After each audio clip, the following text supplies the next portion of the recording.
Senhora Presidente, senhoras deputadas, senhores deputados, o combate à corrupção volta a marcar a agenda, volta a ser tema nesta Assembleia. Temos assim pela frente a discussão de um importante pacote em matéria de combate à corrupção.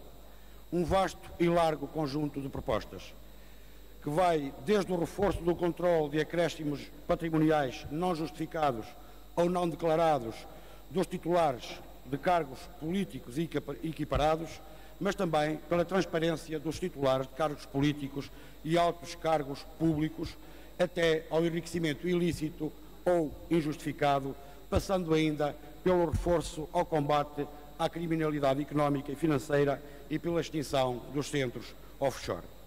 Estamos, portanto, a discutir iniciativas que versam sobre matéria importante, algumas das quais já foram, aliás, objeto de discussão nesta Assembleia e até nesta legislatura, mas nem por isso perdem a sua oportunidade e, sobretudo, nem por isso perdem a sua importância.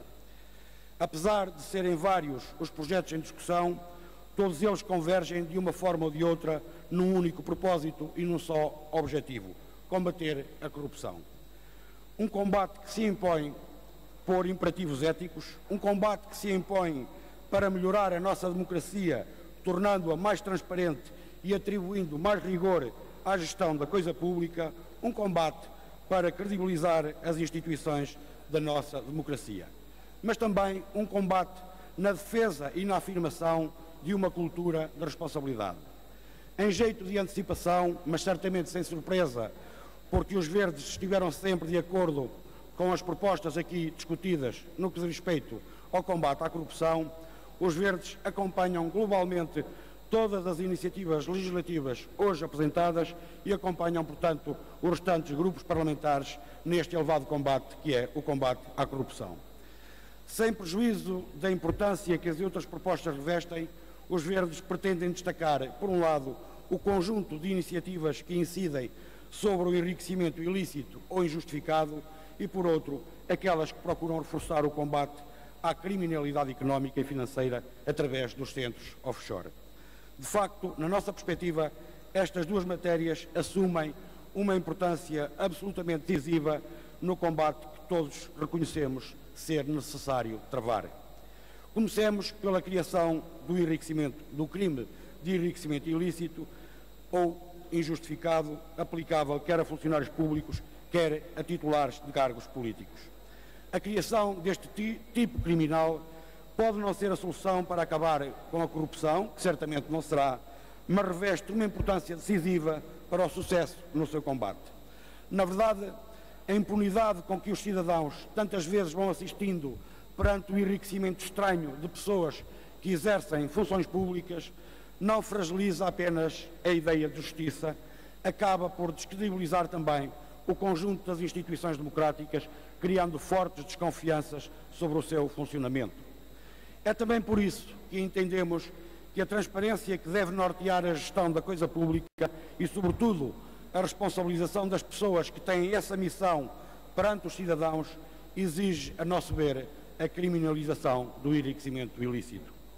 Naturalmente que esta criminalização deve ser feita no respeito pelas garantias constitucionais, tanto a nível penal como a nível processual penal, e, em primeiro lugar, a presunção da inocência e tudo o que ela pressupõe, desde logo o ónus da prova, que tem, obviamente, de recair sobre o Ministério Público. Ora, a nosso ver, as iniciativas hoje em discussão, como aliás outras no passado, não procedem a qualquer inversão do ónus da prova e, portanto, pretendem promover o enriquecimento injustificado a crime, respeitando as garantias constitucionais.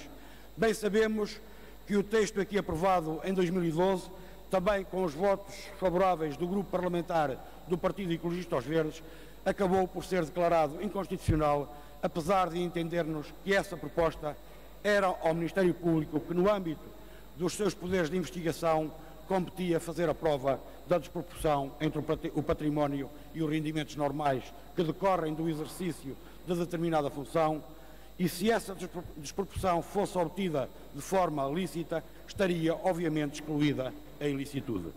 Não havia, portanto, a nosso ver, inversão do ónus da prova. Não foi, porém, esse o entendimento do Tribunal Constitucional que, naturalmente, os verdes respeitam. Ora, Nas propostas hoje em causa, os proponentes apresentam-nos soluções que procuram, uns mais do que outros, é verdade, mas todos eles procuram dissipar quaisquer reservas de natureza constitucional.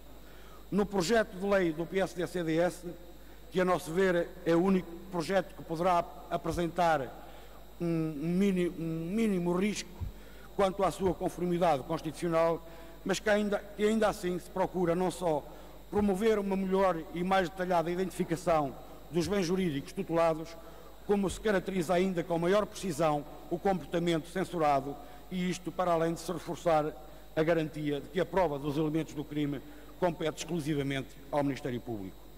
No projeto de lei do PCP, o valor jurídico penal que se pretende tutelar acaba por ser a transparência da aquisição de património ou de rendimento de valor elevado, estabelecendo-se não só o dever da sua declaração às finanças, como ainda o dever de declarar a origem desse acréscimo anormal de património. Ou seja, o acréscimo patrimonial não constitui de per si qualquer presunção de ilicitude. Neste projeto, o que se sanciona como ilícito é a falta de declaração ou da indicação de origem desse património que, quando e se corrigido, dispensa a pena. No caso do projeto do BE, e ainda que a nosso ver não se tipifique propriamente o enriquecimento injustificado como crime, sempre que houver uma disparidade suscetível de ser enquadrada como um enriquecimento injustificado, torna-se necessário justificar a origem daquele enriquecimento sob pena do enriquecimento injustificado vir a ser tributado a uma taxa de 100%, isto para além de se prever ainda uma agravação da pena nos casos em que se provar que houve falsas declarações ou omissões de informações relativas aos esclarecimentos sobre enriquecimento injustificado. Estamos, assim, perante soluções que afastam quaisquer reservas do ponto de vista da constitucionalidade deste importante instrumento do combate à corrupção, que é o enriquecimento injustificado. Cai, assim por terra, estamos em crer, o único argumento de todos quantos no passado se opuseram à tipificação do enriquecimento ilícito como crime. Estamos, portanto, em condições de dar um passo importante para moralizar a gestão da coisa pública, para tornar a nossa democracia mais transparente, para responsabilizar ainda mais as pessoas que têm a missão de gerir e tomar conta daquilo que é de todos, mas também para ir ao encontro de um sentimento generalizado nos portugueses, onde reina o desânimo e o desacreditar perante a impunidade com que tantas vezes vão assistindo face ao enriquecimento estranho de pessoas que exercem funções públicas. Mas estamos ainda em condições de avançar no sentido de dar resposta a compromissos que o Estado português assumiu no plano internacional, desde logo ao nível das Nações Unidas e desde logo através da Convenção contra a Corrupção.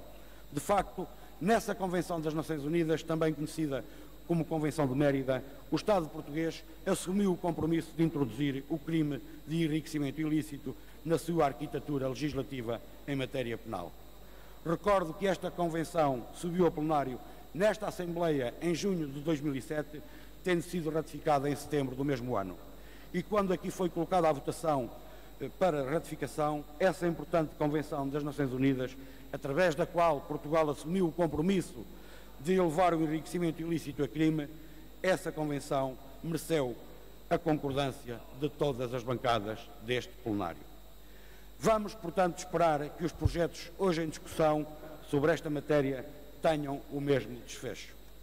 Senhora Presidente, senhores e senhores deputados, como tive a oportunidade de referir no início desta intervenção, no conjunto dos projetos que agora discutimos, os Verdes pretendem destacar também a importância que, a nosso ver, assumem as iniciativas que pretendem ou que procuram reforçar o combate à criminalidade económica e financeira através dos centros offshore. Na verdade, os offshore são a imagem da injustiça no sistema.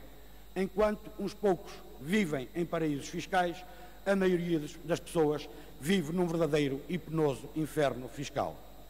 Mas, para além desta imoralidade e injustiça, os paraísos fiscais apenas servem para os grandes grupos económicos e as grandes fortunas criarem mecanismos altamente elaborados para fugir aos impostos ou para proceder ao branqueamento de capitais. Bem sabemos que um governo não pode, por si, impor o fim dos paraísos fiscais fora das suas fronteiras. Sabemos disso. Mas também sabemos que qualquer governo pode e deveria ter a obrigação de canalizar esforços junto dos restantes Estados e das organizações internacionais de que faz parte para procurar medidas e encontrar soluções no sentido de acabar com os paraísos fiscais. Não faz qualquer sentido que haja no planeta zonas absolutamente intocáveis. Não faz sentido que haja zonas onde a supervisão financeira não entra, onde a cooperação judicial fica à porta e onde os próprios Estados preferem fingir que não existem ou então que está tudo bem, que faz parte do sistema, que é assim e pronto. Não pode ser. Não faz sentido, nem os cidadãos compreendem como é que um simples contribuinte que se esquece das suas obrigações fiscais ou que não sabia que tinha de as pagar e, nesse caso, como a ignorância da lei a ninguém aproveita, o Estado persegue-o e, a nosso ver, bem. Mas quando se trata da grande criminalidade fiscal, os Estados fingem que nada se passa. Não pode ser. Tem de haver formas de pôr fim a este verdadeiro e monstruoso pecado com perdão, com sentido. Para tal, haja vontade e coragem política, porque o combate à corrupção também passa por aqui. Também tem de passar pelos paraísos fiscais, porque nada deve ficar de fora neste combate. Para terminar, senhores e senhoras deputadas, dizer apenas que os Verdes consideram que todas as contribuições que de uma forma ou de outra potenciem e reforcem a eficácia no combate à corrupção são sempre bem-vindos na perspectiva dos Verdes. É verdade, já o dissemos, mas também é necessário que respeitem as respectivas garantias constitucionais, tanto a nível penal como a nível processual penal, o que, a nosso ver, sucede nos projetos em discussão e que hoje estamos a discutir, ainda que haja, como disse, alguma reserva relativamente ao projeto de lei do PSD-CDS.